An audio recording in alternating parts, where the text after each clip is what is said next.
again, everybody. Welcome back. This time with Reed Coverdale today. How's it going, guys? And you can blame me. You can say it was my fault. It's fine. I'll just blame it on Hex since he had literally nothing to do with it. I'm just going to blame it all on him. Yeah. That works, I guess. Have Reed and Hex, have you guys ever met before on a podcast? I don't think We so. followed each other on Twitter. Yeah, we interacted on Twitter. I don't think we've ever been on a stream together. I don't think I've streamed with you ever before either, Reed. I'm pretty sure. But Oh, I've that's known you possible. for like the whole ass long COVID shit. Like, Yeah, we knew each other before either of us were whatever we'd call famous, or I don't know if that's the right word to use. Twitter celebrities. Yeah. Did Yep. you? So were you on Twitter before? Because you've been pretty politically active for a long time, right? I didn't have so I made a Twitter account, I think in November or October of 2019, just to vote in a poll. And then I didn't use it until March of 2020. And then I started using it. And then I started the show in May of 2020.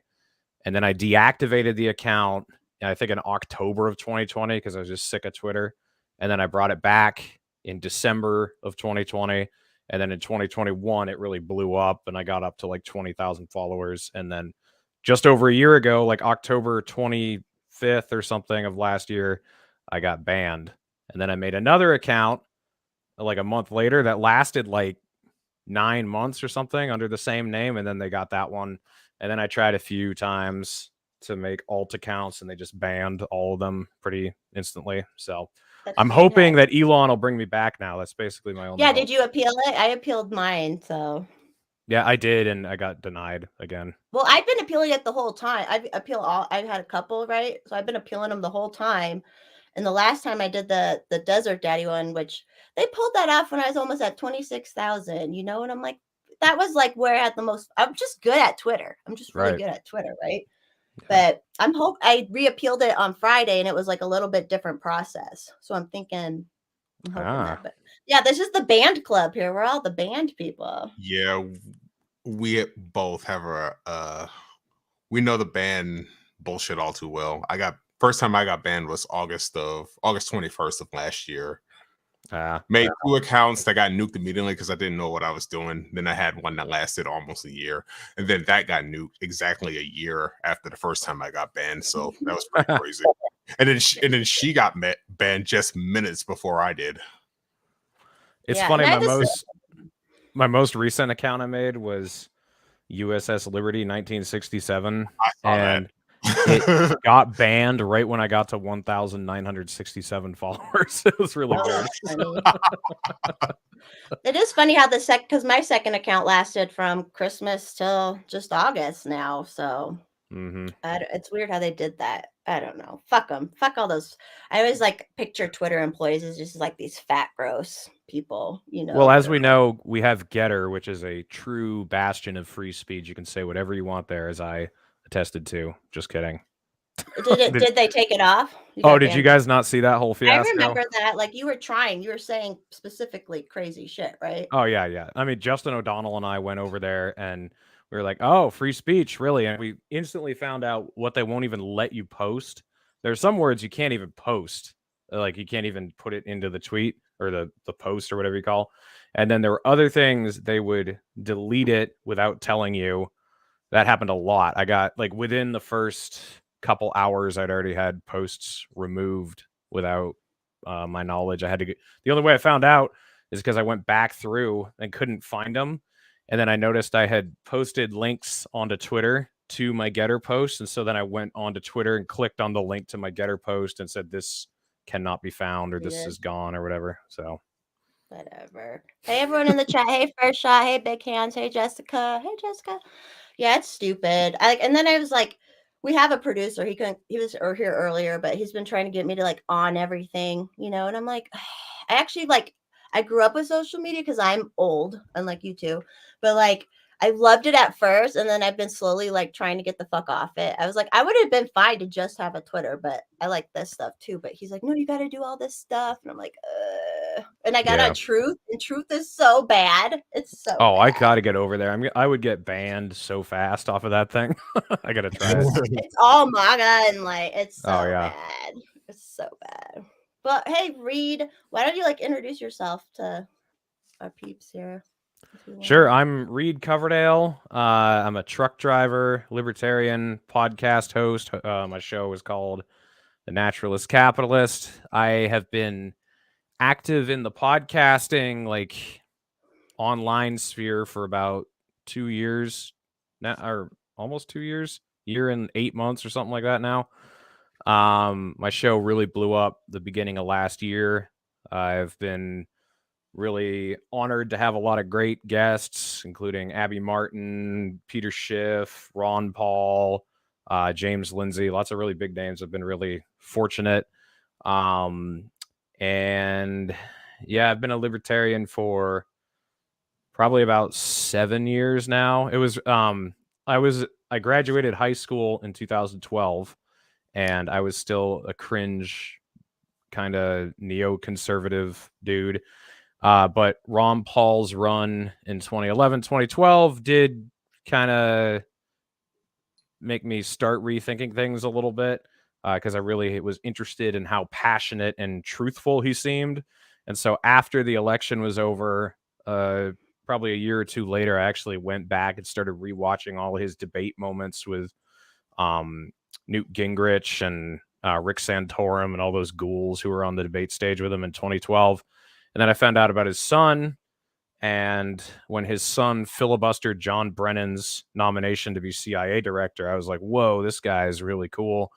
And so that was when I sort of got into the liberty movement, was 2014-ish, started really paying attention to Rand Paul, got introduced to I think the Liberty Report started in like 14 or 15. So I started watching that.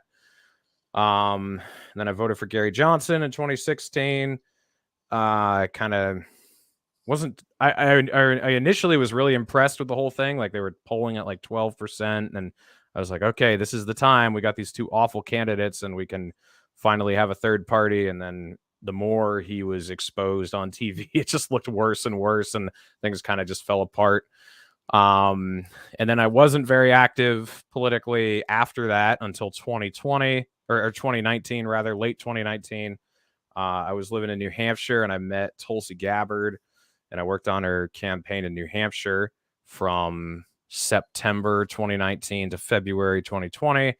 And then after that, when she endorsed Biden, I kind of forced myself to look at the Libertarian Party again, because I had kind of just dismissed it as a joke, didn't want to think about it anymore. But I mean, things were so bad in the beginning of 2020 with the lockdowns and the bailouts that were happening while the Republicans were still in charge. And I was like, well, Biden is definitely not my guy. And Trump is just letting all this stuff go, signing all these bills. So I don't really have a choice here. I got to find something else. So I got back into the Libertarian Party scene and then started my podcast in May of 2020. And here we are. So it's been a fun ride. Wouldn't take any of it back. No, it's been like the connections you can make through Twitter and shit. It's been really during all this COVID stuff. It's been like a lifesaver, really, for me. So yeah, it's funny. I moved out to Salt Lake City, Utah, where I don't have any family or any friends. Or now I have friends there, but not at the time. Didn't know anybody. And it was in June of 2020, right after I'd started my show, and everyone was still terrified. So they weren't going out to bars or, going and playing pool or bowling, or, I mean, there was like nowhere you could go to meet new people, because everyone was staying home. And then I was also driving trucks, so I was gone all the time. So I was alone and didn't see any of my friends from June of 2020 until I think Thanksgiving was the next time I saw somebody that I know. And the only thing that got me through that was all the interactions on Twitter and all the podcasting. Because if I hadn't had that, I think I would have just gone insane being alone in the truck. And when I was home in Utah, not seeing anybody that I knew for, that long of a period of time, I think I would have gone nuts. So it was a And good knowing that social everything that's outlet. going on was wrong, like, Yeah. yeah, it was weird. It's been so weird. Oh well. Yeah, so yeah, I remember you even like had posted some videos while you were like kind of looking in on what would you call it? Like where they were trying to decide in Utah to do another mask mandate or something like that. Like you were on those meetings and it's so stupid because it forces you to get involved. Like I'm gonna get on the Colorado LP board now out here and I'm like, I don't want to have to, but I do. Like I have to. Someone's got to do this stuff, So Yeah, that's the way I felt. Like I do like some of it actually, but I would rather do other things than politics. I'd rather go hiking or, have a different hobby that doesn't take up so much time. But you don't have a choice. If you're someone who knows what's going on and you can relate it to people in some way, if you can explain it to them in a way they'll understand, and you have the time and ability to do it, I almost feel obligated to. And that you were just talking about the Utah meeting that I went to. So I couldn't make it in person. So I Skyped in, and the Utah, I forget it was the Utah interim committee was having a meeting. They wanted to hear from people in the public. Should we have a statewide vaccine mandate for companies with more than 100 employees? And they said no. I forget how many people showed up, but like 1,500 people showed up or something, and like 1,200 of them said no. Which is great because I was worried like, oh God, no one's gonna bother to show up to this, and so it'll be an overwhelming yes, we need this for safety or whatever, but wasn't the case at all. It was overwhelmingly people coming out saying no, screw you. I'm a business owner. I am not going to do this to my employees.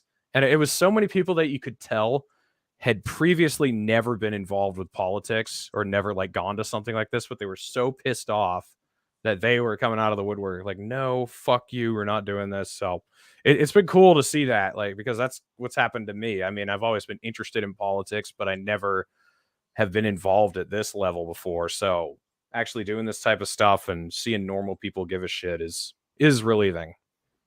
yeah, that's what drew me into. I'm like, because I gotten off Facebook when all the COVID stuff started, and then I'm like, and I started seeing people like all of us on Twitter and stuff, and I'm like, okay, there are like younger, normal people, not even necessarily younger, but just like normal fucking people who are like, okay, we're not gonna like go along with this narrative, and that's stupid. And like, because so many people fell to that. Like, I knew people I thought were like cool people, and they still like the transmissions changed them or something. So yeah, it's been cool. It's been cool. Someone says you look like Jim Brewer. I don't know about that. Jim Brewer doesn't have a beard, does he? So, are you still in Utah? Nope, I moved back to New Hampshire 6 months ago.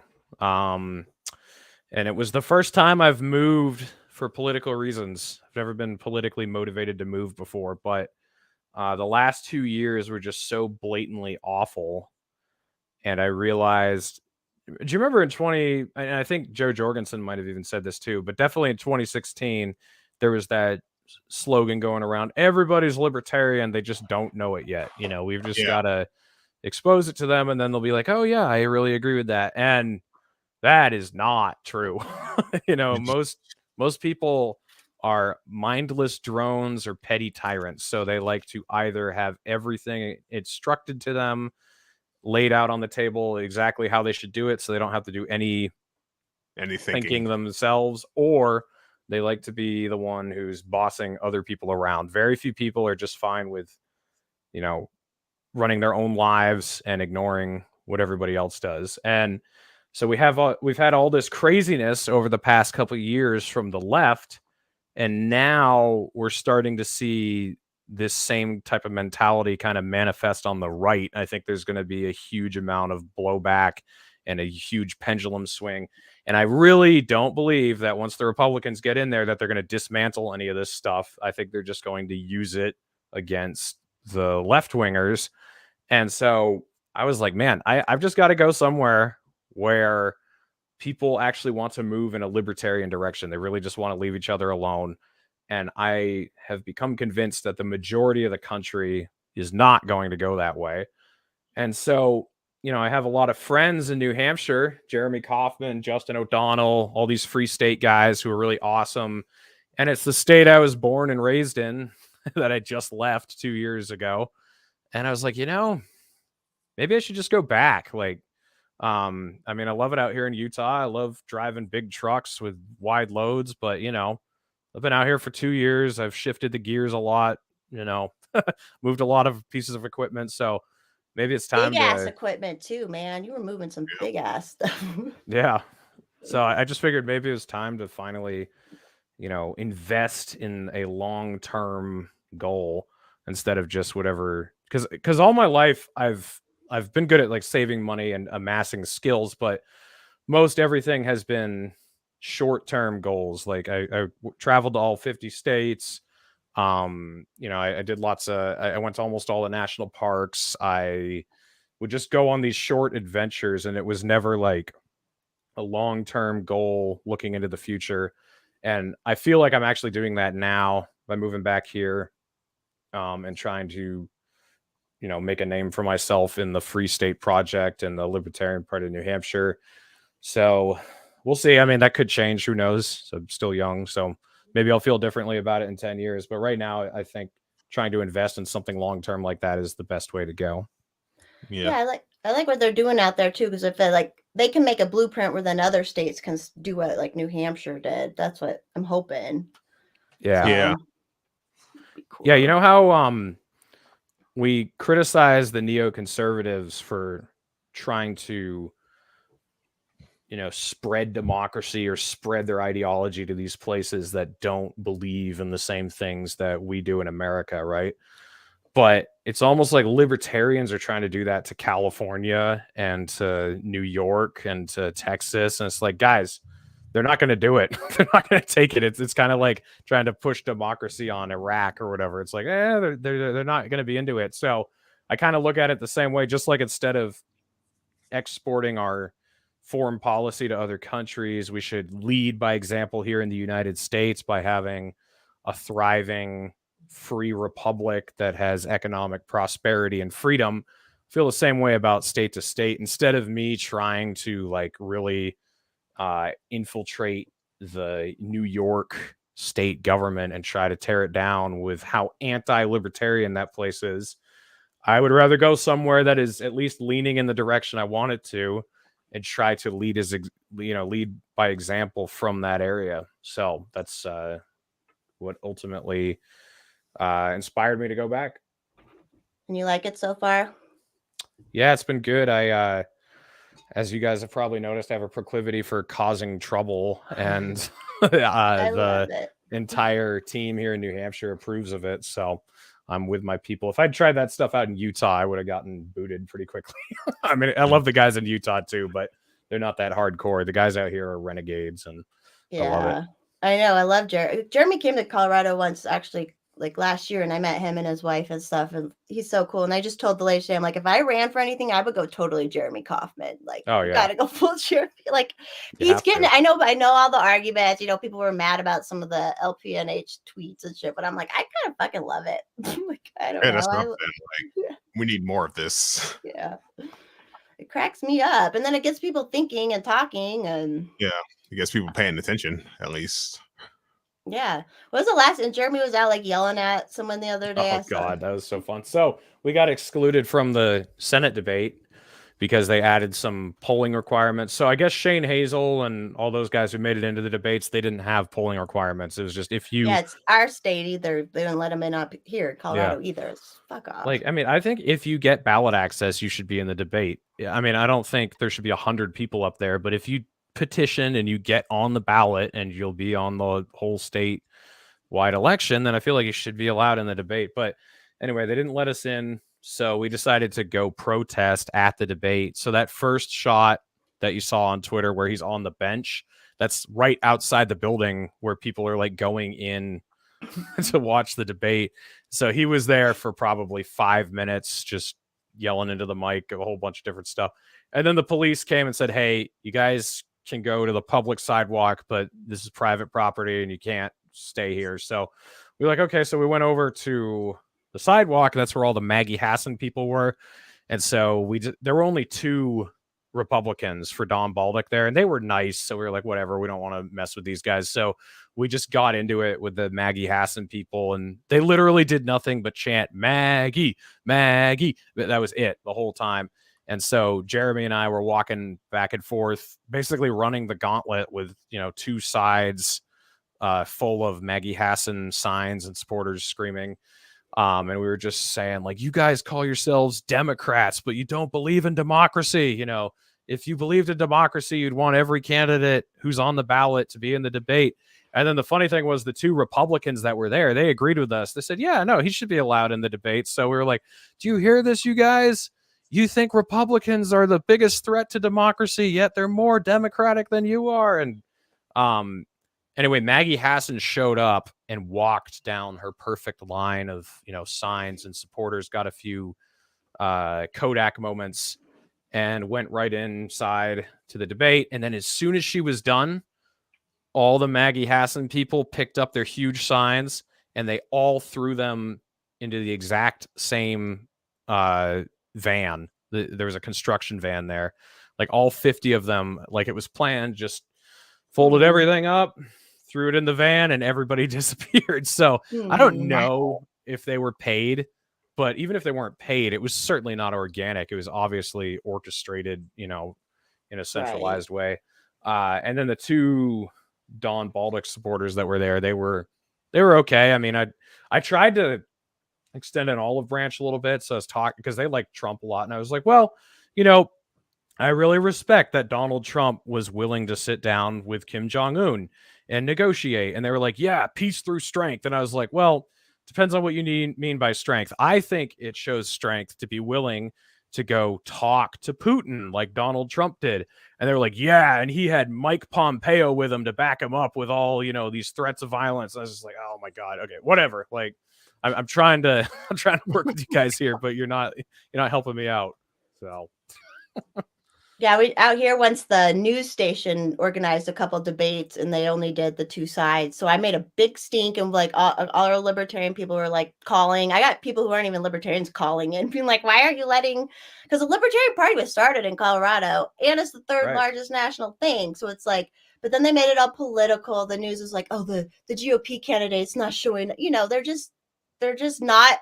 It's all bullshit. Like, it's all fucking bullshit. Our news station out here, like, I make fun of them all. I used to get blocked by them all the time because they're fucking suck. Like, I saw some of their posts with Elon coming back, and these are journalists, right? And they're all like, well, like, they love censorship. So I made a video the other day about like how the news loves censorship because censorship's an important part of democracy. But it's true. If you don't let someone on the station debate, you are canceling out the democracy aspect of it, in my opinion. But yeah.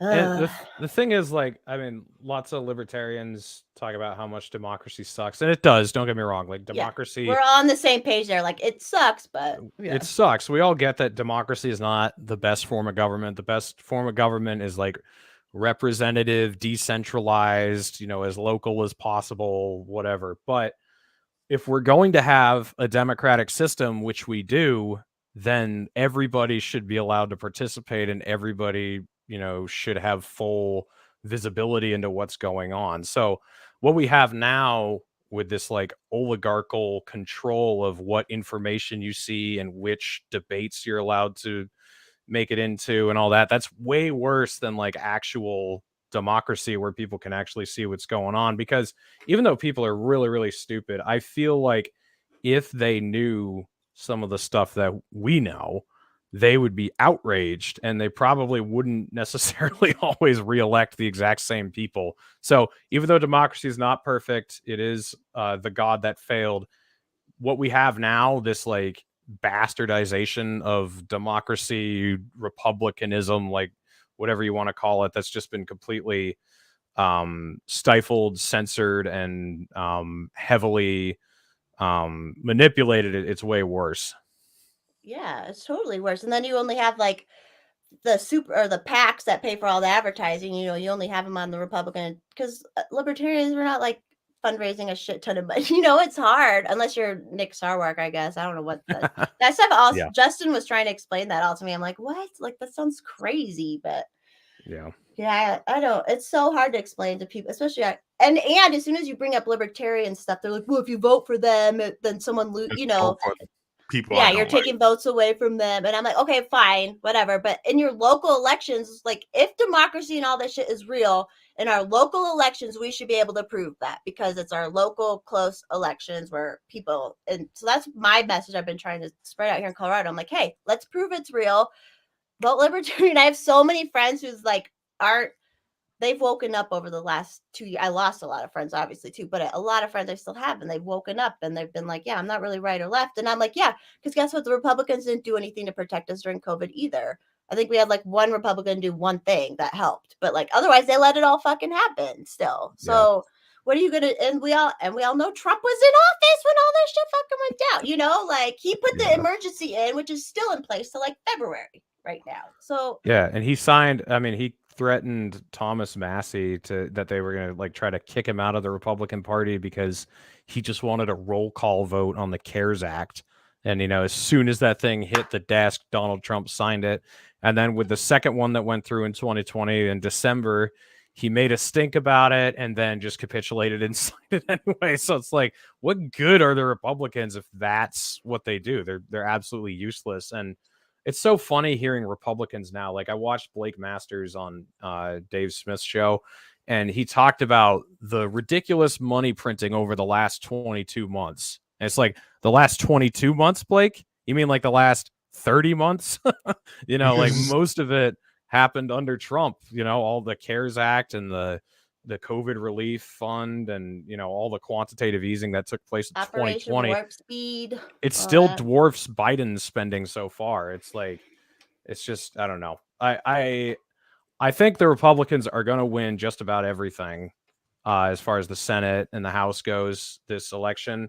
And then they're just not going to do anything. So maybe 2024 is our time, but I feel like everyone will forget about how much the Democrats sucked by then. They'll be like, these Republicans are giving us inflation and blah, blah, blah. So we need to vote Democrat. But I don't know. This is why I moved to New Hampshire because, it's like, okay, at least some people in New Hampshire are trying to avoid this dogmatic stupidity, and maybe it'll eventually have and use the system, like use the system to destroy the system, I suppose would be a way to say it. No, yeah, right. Like it's so weird how everyone's still talking about Trump. I'm like, if you were against the lockdowns and shit, like how, like it's just bizarre to me that people are even bringing it up again. Like I hate the fucking federal shit. I don't get it. Yeah. I don't get how anyone would still be like, yeah, Trump, duh. He's out. Yeah. He drained this. I'm like, Fauci, he could have fired fucking Fauci a long ass time before all this shit happened, and he did it. So, I mean, it's not just back to Trump either. Like, Obama with the 2008 bailouts, all that transfer of wealth, the dot, I mean, it goes back decades. It's not anything new, but the amount of money that's been spent in the last 3 years is just absolutely ridiculous. Yeah, and for what? And it's just damaging us now with the inflation, and then we have to get taxed because we have to get more money, and we get taxed on every more money on the like. It's just, how do people not get it? I'm not smart. I didn't go to college, and like I get all this, like it's so when you think I'm a fucking truck driver who graduated high school. Yeah. I'm a real estate agent who graduated high school. Same shit. Like I'm a college dropout, and I get it.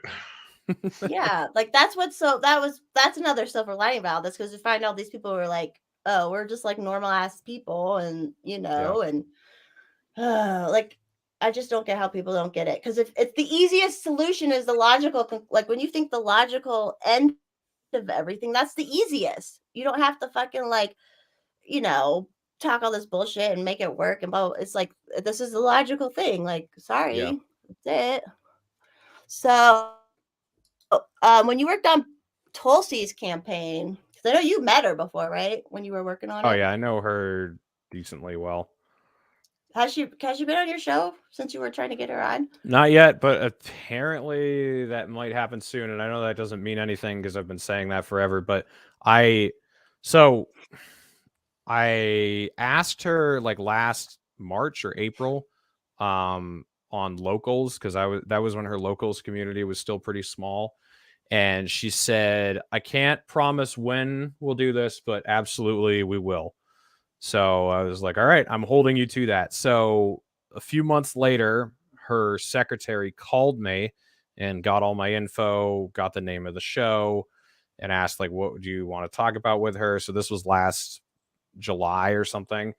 And then she said, all right, well, Tulsi's on deployment right now. She's in Africa. When she gets back, we'll see when we can get her on your show. So I was like, okay. So then Tulsi came back in August or September or something, and I didn't hear anything.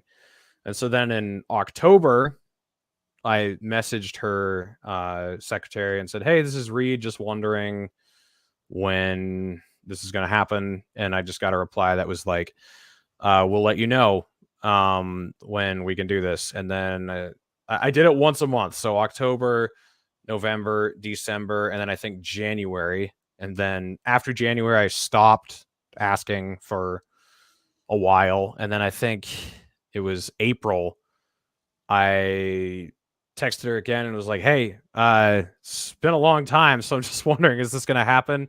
And her secretary said, she's not doing show appearances right now. When she starts doing them, we'll get back to you. And so then I got a little desperate, and for like 2 weeks, I did the Dan Smots approach. I just tagged her and just started harassing her on Twitter. And I don't even know if she ends up seeing any of that. But I was, my name was in her mentions for a solid 2 weeks because hundreds of people were retweeting and commenting and everything. And I just gave up, didn't do anything. So I didn't text her at all again until like a month ago, because Tulsi put out this video of her running around. I don't know if you saw this one, but it was her running around shooting an AR-15 and a pistol. And I was like, whoa, that's different. An AR-15, because she was pretty bad on guns when she ran for president. And now she's like acting like this is okay. So someone actually asked her on Instagram, has your view on the Second Amendment changed at all? And she said, yes, more to come on that.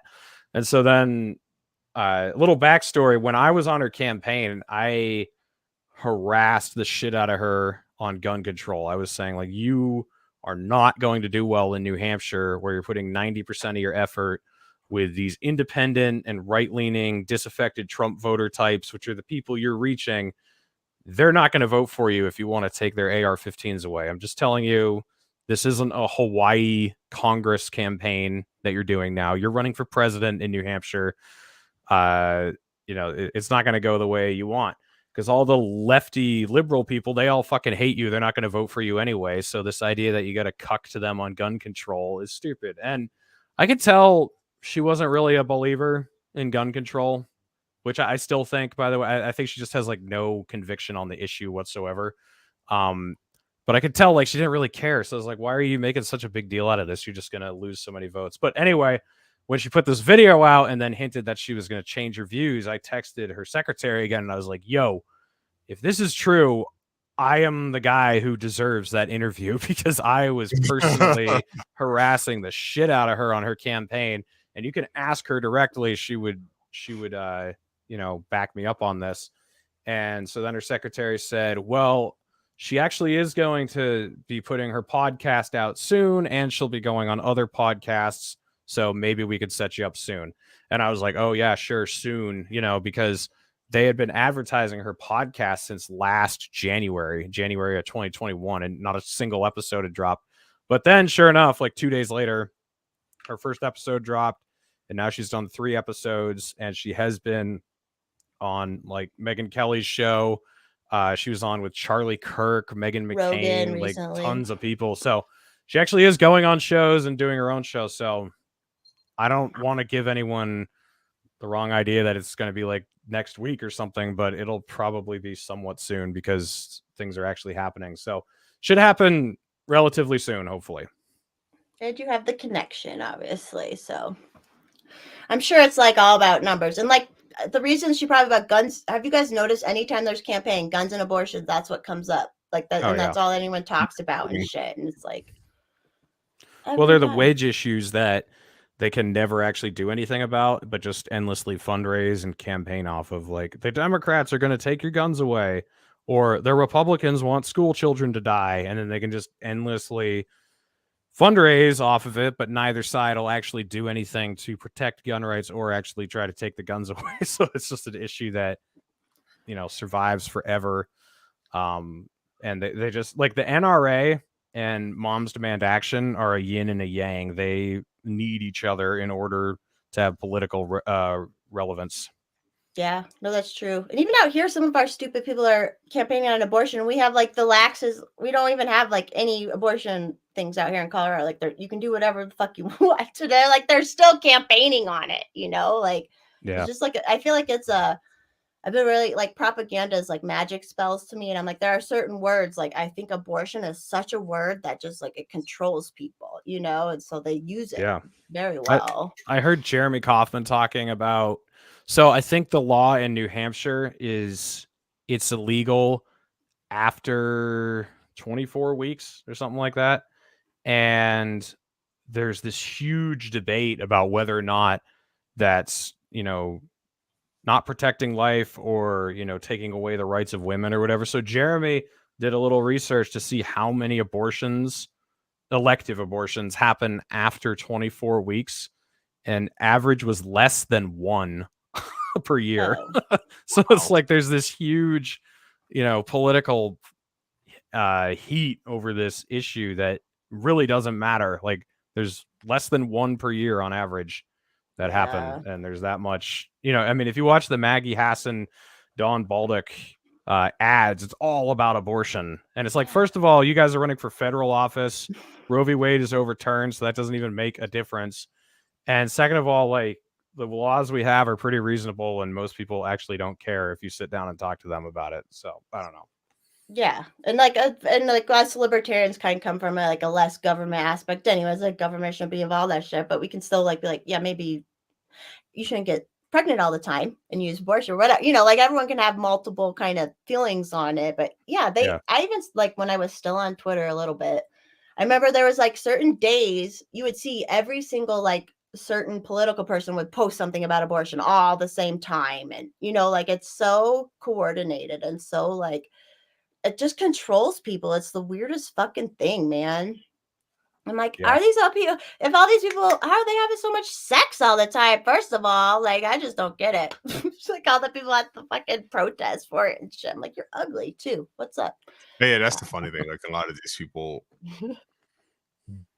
most people probably wouldn't want to sleep with anyway. So yeah, it's like a virtue signal.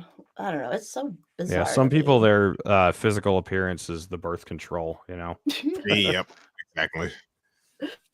I don't get how they like, and then obviously we all know with the vaccine shit, but then like you're not allowed to have your body, your choice with that, it's such a weird time right now. Everything's so obvious, but so many people don't see anything, Yeah. Well, I'm glad that the boogeyman keeps shifting. It's like white supremacy one day, and then January 6th the next day, and then Putin the next day, and then vaccine denial the next day, and it's just there's no consistent bad guy anymore.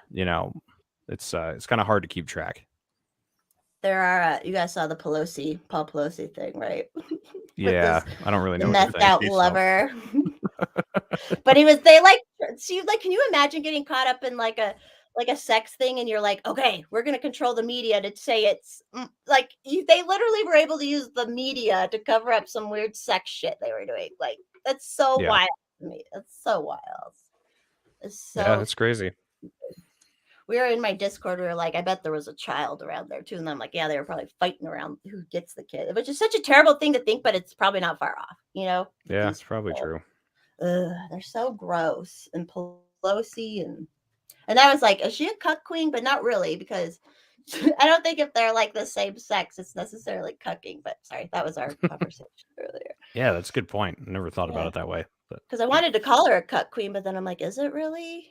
But if he's really gay, maybe. I don't know.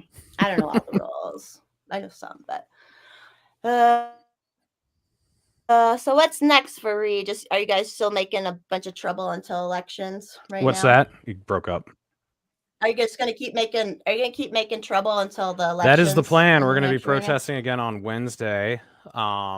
It's funny. So Tulsi endorsed Don Baldick, the Republican, even though he's an awful warmonger.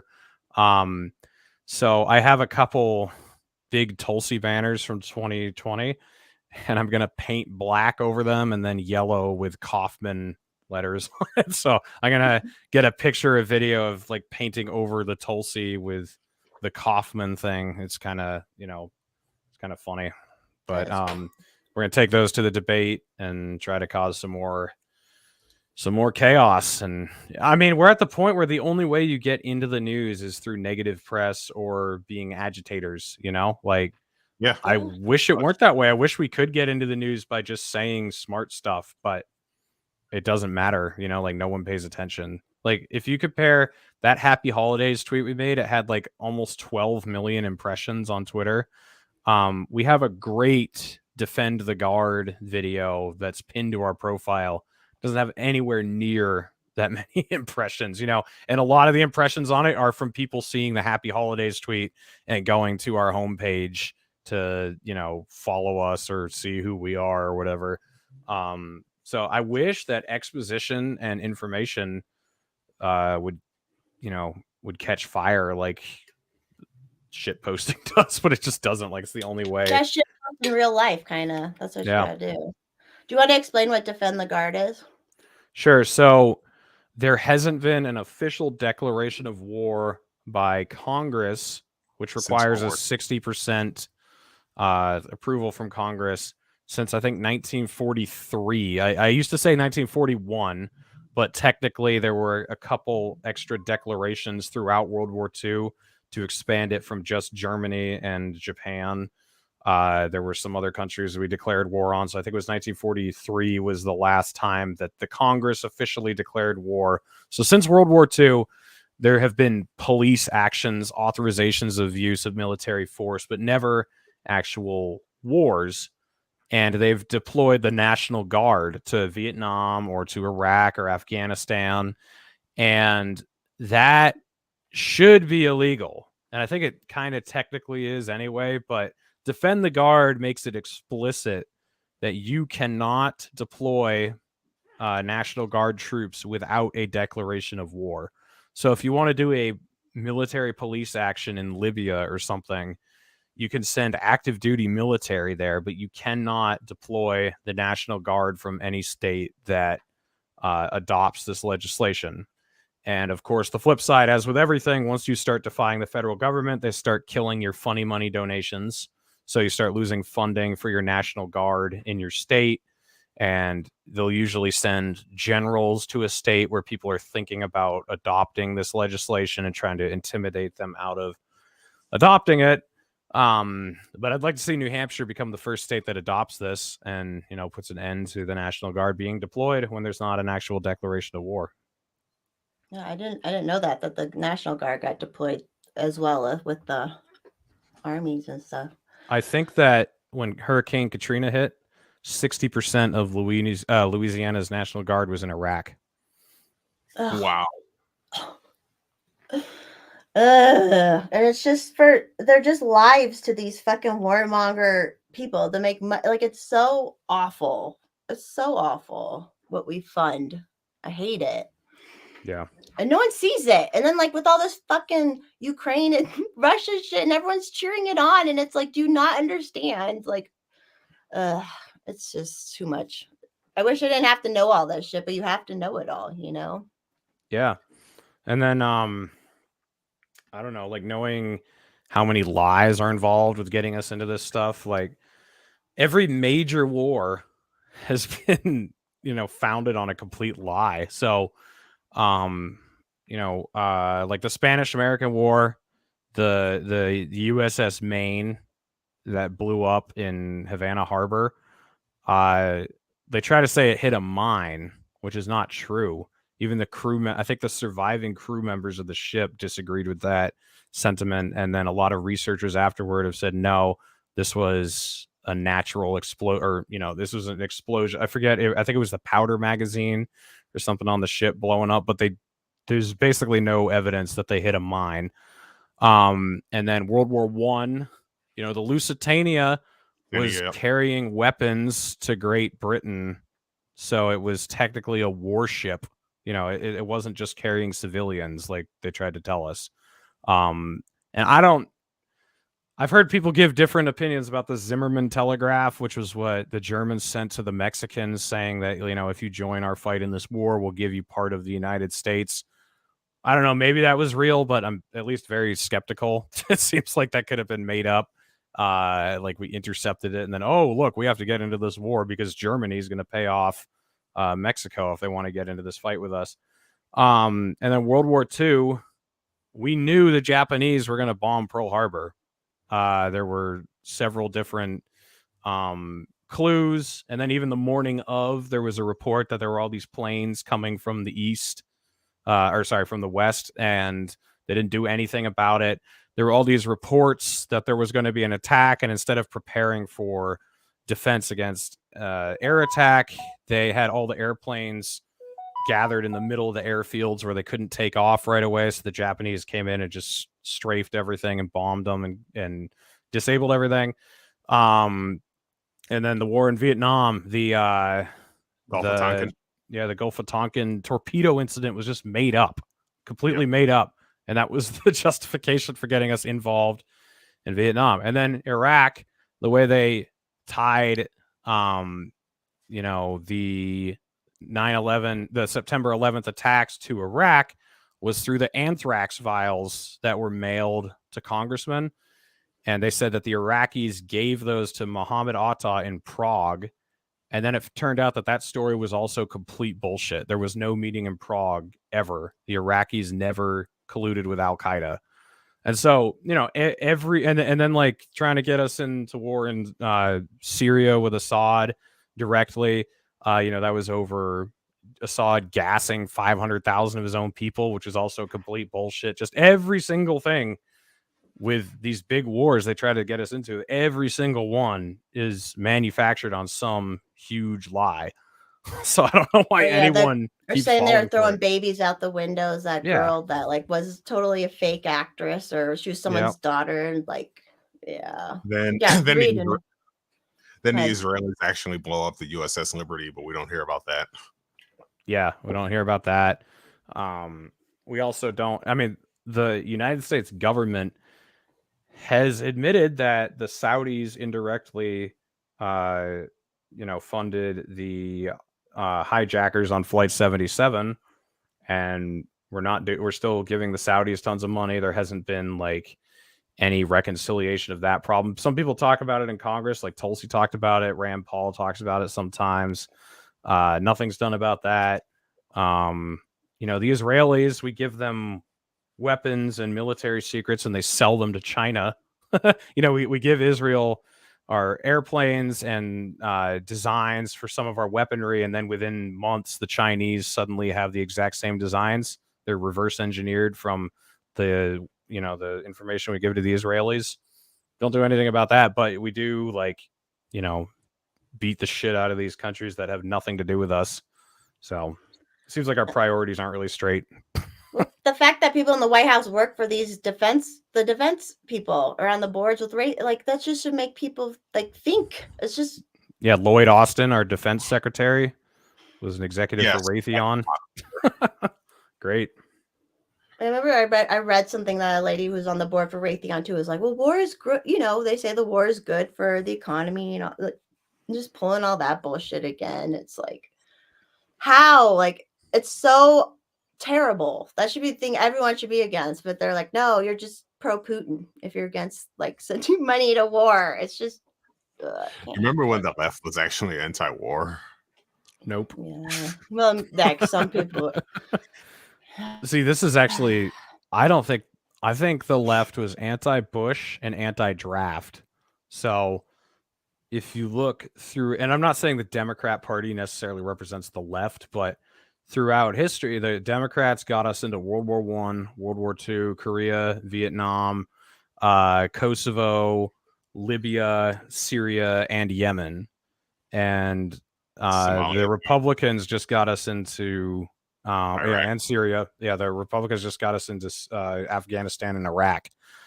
And then some, stuff in South America. But the left, like the true anti-war left, they didn't really have a showing in the Vietnam War until there was a draft, because that's what they're really remembered for, is like when Nixon was president, really opposing it hardcore. But that's when the draft was in full swing. And then you look at all the other subsequent wars, the only one that they really came out hard against was the war in Iraq.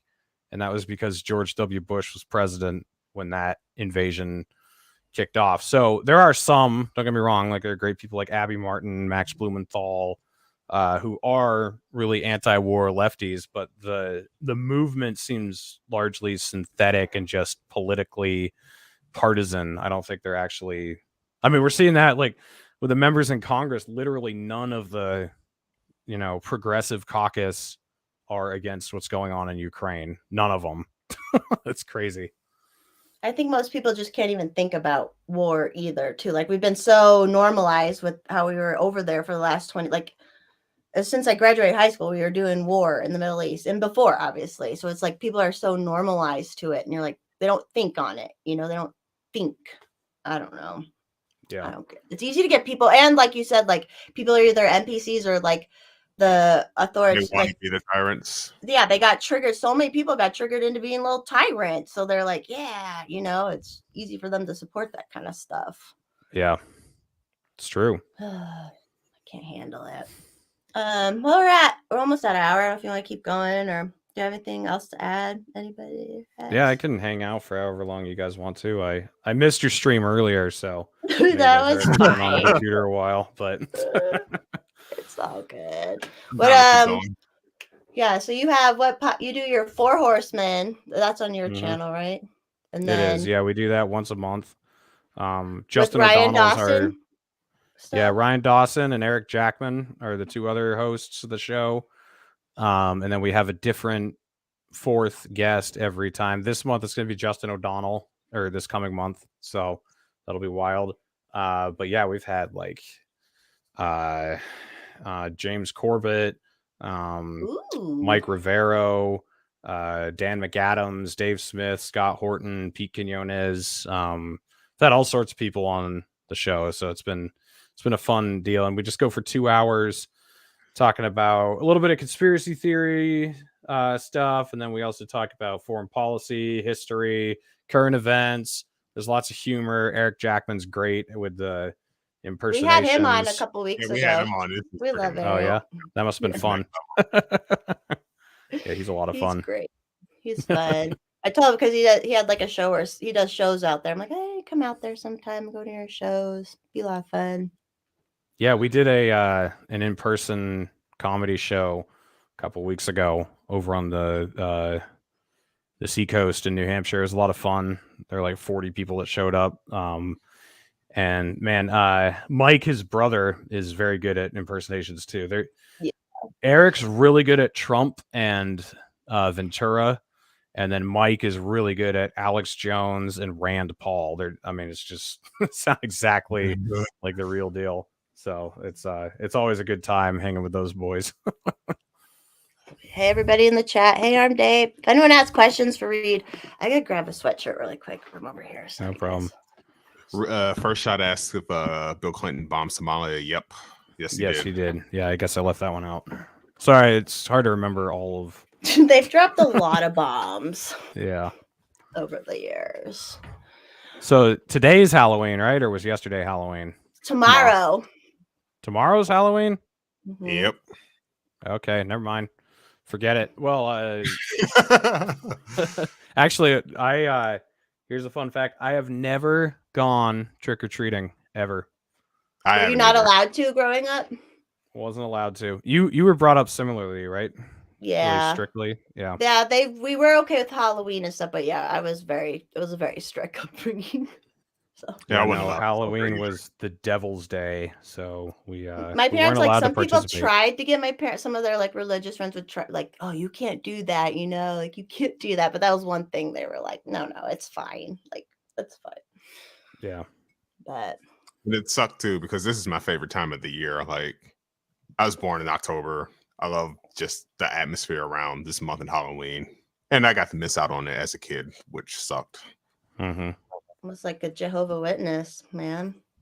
My ex was a Jehovah's Witness, so it was like fun to like when we were like, because we got together when we were like over when we were adults, and it's like we're gonna celebrate all the holidays that you never got to celebrate. It's so funny. But so what was I ask about Halloween? Oh yeah, because that's like your parents are pretty much like conservative, Christian, Republican-ish, right? Growing up. Yeah, they've both gone through major changes. So my dad is basically a libertarian now, and my mom is like a liberty-leaning liberal. I don't even know what to call her. She's like definitely socially progressive, but realizes everything sucks, and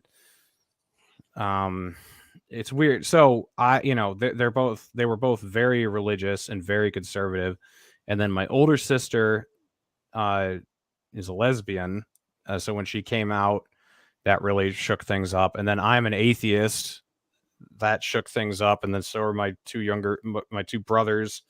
And my sister is kind of like a tomboy who joined the army. So like it just threw everything into a tizzy. My parents actually they still are, but they were anti-war. They actually protested the Iraq War in 2003, even though they were very conservative. And they weren't like paleocons. They were evangelical Christians, but they just didn't think we should go bomb Iraq. So that was always it was kind of an interesting turn on, interesting spin on things. And my dad was a school teacher. He had just moved to a new town in 2001, right before 9/11. And then, coming out against the Iraq War was really controversial. And I don't remember getting called like a terrorist sympathizer or anything like that, or him getting called that, but he did catch a lot of flack from conservatives for being against it. But yeah, they've been forced to evolve as their kids have grown up and changed the way they think a little bit, and they're definitely much less dogmatically religious. They both still go to church, but my dad's had lots of conversations with me about it, and he's pretty agnostic about a lot of things. He used to be really, really kind of narrow-minded on, and the same with my mom. So it's been an interesting journey. Yeah, my parents too. They had to evolve. Like I'm the last of four, and I was like, nope, I'm not into what you guys are in. I was out of the house super young and not dependent, and so that it forced him to evolve. But then during the COVID stuff, they're like, oh, we get your freedom aspect. Like we get, they Yeah. got it. But my parents also took us we went to a Ross Perot rally, like in the early when he was running and stuff. So they had a little bit of liberty. I think that's when my dad got the fuck out of Chicago and moved to Colorado too. It was like, we just want that type of thing, but they were so strict on some stuff, which they're not now. I was doing fireball shots with my dad like this summer, which they never drank growing up. It's fun now that they're being cool. Sorry, I'm catching up on the chat. We don't have our producer here to put the chats up. What else? What else anyone got going on? You're gonna protest this Wednesday, you said. Yep. Protesting on Wednesday night, and then the elections next Tuesday, not this coming Tuesday, but following one. And then I'm going back to work in November 28th. I'm actually getting a job again. I haven't worked since May, which has been kind of nice, but ready to get back into it. I feel like my brand kind of requires that I'm working too, because I'm kind of known as like the blue collar libertarian guy who the truck driver or whatever. So it'll be good to be back working again. And also I need something to kind of distract me from all the chaos, I could never do just politics full time, I don't think, but no, but you have a gift to be able to like explain things to people. And obviously like, you're right. We're all right about what we believe, let's just say. So are you doing the same kind of truck driving with like moving the big stuff? No, I'm actually going to be running a vacuum truck, Okay. which is just local. So I won't be doing long haul. And then at this company, I'll also occasionally be moving heavy equipment, but mostly running this vacuum truck. But it's really good money. So that's mostly why I'm taking the job, and we'll see. We'll just try it. And if I don't like it, I can always go haul equipment again. So, yeah, I don't know. I'm going to be moving too. I'm living with Phil Labont, from All That Remains. Oh yeah, I text him all the time to try and get him on here. He just sends me smiley faces. Oh It's yeah. been quite hard to get. You should bug him, read for us. Yeah. But that's nice. So you're moving. You're not going to be a roomie with him anymore. No, this November is my last month with him. Then I'll be moving more toward the seacoast. So we live in like the bottom southwest corner of the state, and I'll be moving to the southeast part of the state. Okay. It's such a small little state. So It little. is, but I don't want to drive 2 hours to work every day, so it's a little too That's long. a long ass drive. That's our producer Paul. He's up in the UP of Michigan, which is, you know, so he has to drive fucking like 2 hours a day or 4 hours a day, I suppose. It's just like a lot. Yeah, screw that. I mean, I don't mind driving, as you know, but if it's the job, it's different than if it's just to go to the job. Like that would suck. Well, I don't know. What else anyone got? Sorry, we're not like a super interview show. We're just like a chatting show. It's all good. I love it. I don't know what else to...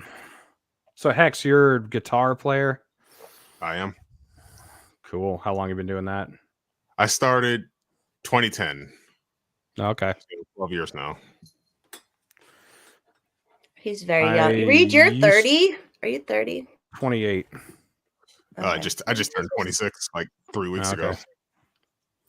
Little babies. How old are you? I'm 38 and a half right now. Oh, you're not that much older. I can't technically be either of your mothers, so that's nice. Yeah. Hex almost, but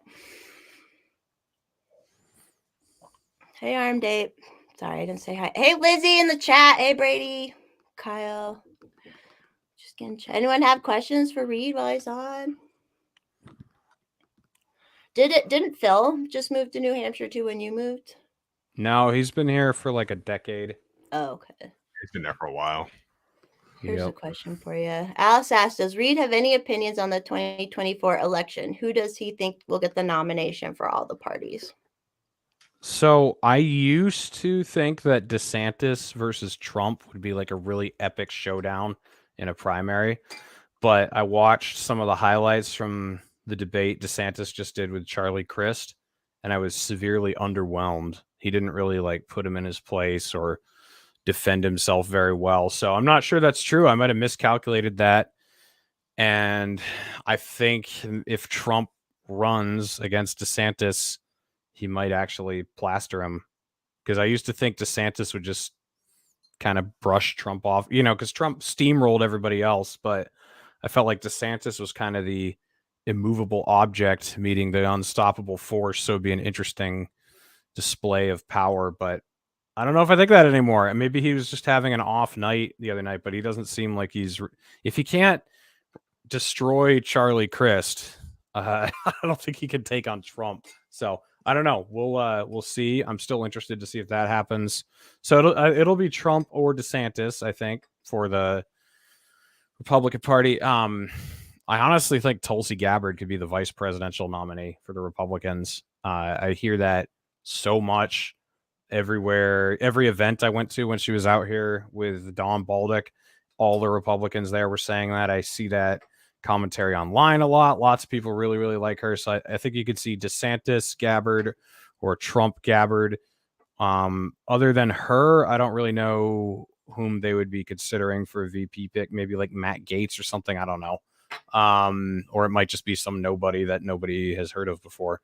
The Democrats, man, I don't know what they're going to do. I can see them running Biden-Harris again. Yeah, oh yeah, I can certainly see that. What should they do? Like, I think.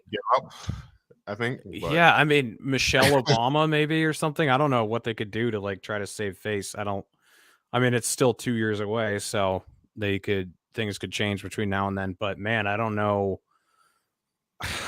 They've really screwed themselves out of a good candidate, I think. So I don't know how that'll play out.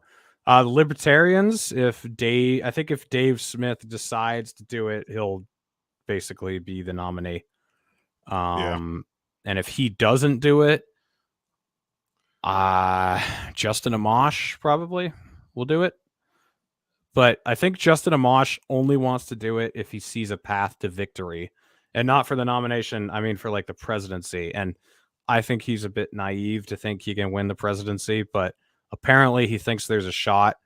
But if he doesn't see it, he's not going to do it. And that's apparently why he didn't do it in 2020. So I don't know. Maybe I'm wrong. Maybe he has a shot. That would be really interesting if he won the presidential race. But I don't really see it happening. So yeah, I don't know. A lot of things could still happen. I guess we'll see. I would like Dave to run, just even if he doesn't win, just to show people that like kind of normal people. We're like a normal people.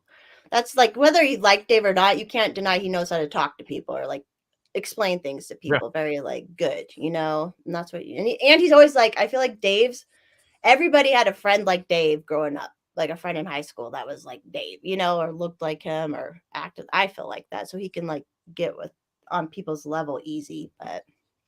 Who knows? Who knows? It's all wild. Oh, Reed, can you say hi to Thick Adam? He's a big fan of yours, apparently. Thick Adam. Hi, Thick Adam. Thanks for being a big fan. I don't know if there's an inside joke there or not, but. Well, his name's Thick Adam, but yeah, it's a whole thing. No. All right. I don't know. What else? You guys got anything? No, not really. Yeah. Got anything else, Reed? Especially since we did this twice today now. Yeah, but we used to go for like 8 hours before, so we can do this for a long time sometimes. So do you guys live near each other or? No, I am in Ohio. Oh, you're in Ohio. I thought you were in Colorado. Never mind. No, I'm in fucking Ohio. She's in Colorado, but she did come out here last month. Yeah, we all met. We all met last month. I'm sorry you're in Ohio. I hate Ohio.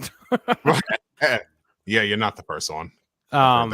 If I got offered $1 billion, but I could never leave Ohio, I would not take it. I'd be like, no, I'm good. I heard a comedian say the other day, I think it was Tony Hinchcliffe, he was like, you just leave Ohio. You're born there and then you leave Ohio. You're supposed to just leave Ohio. Like, all right. Yeah, Ohio is a transition state. I didn't even know it existed till I went there. I was like, I thought this place was fake. But then I went there. I mean, everything east of Colorado and west of New York is Ohio. It's all the same thing. Like Indiana, Iowa, Illinois, you know, it's all Ohio, in my opinion. Pretty much. Yeah. You're not wrong. It's all the same.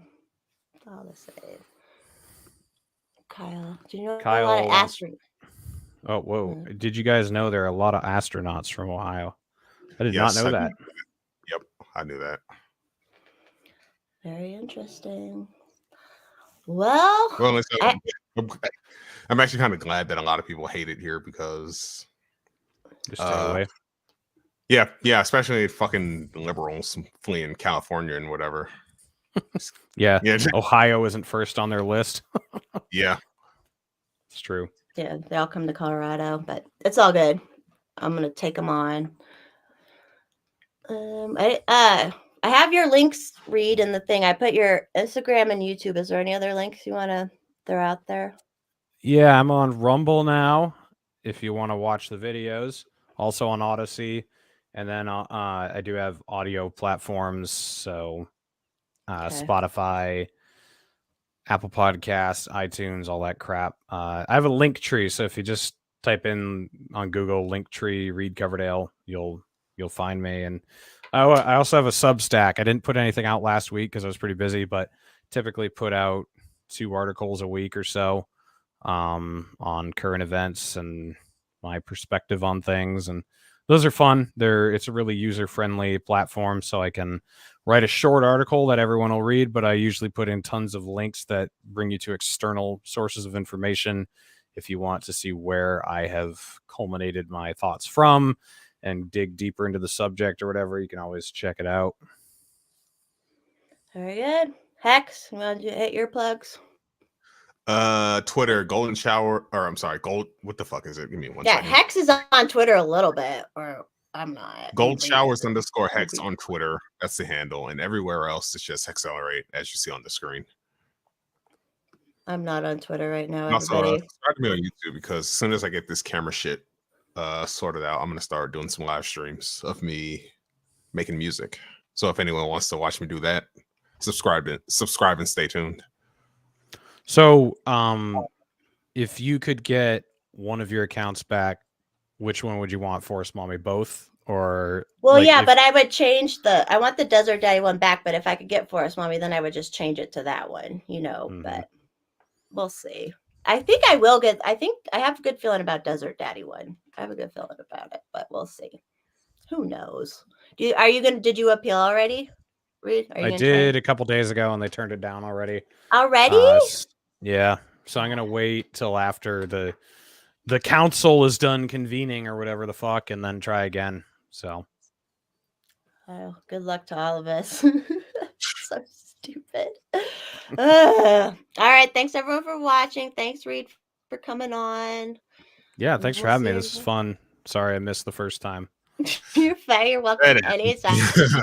All right. Bye, everybody.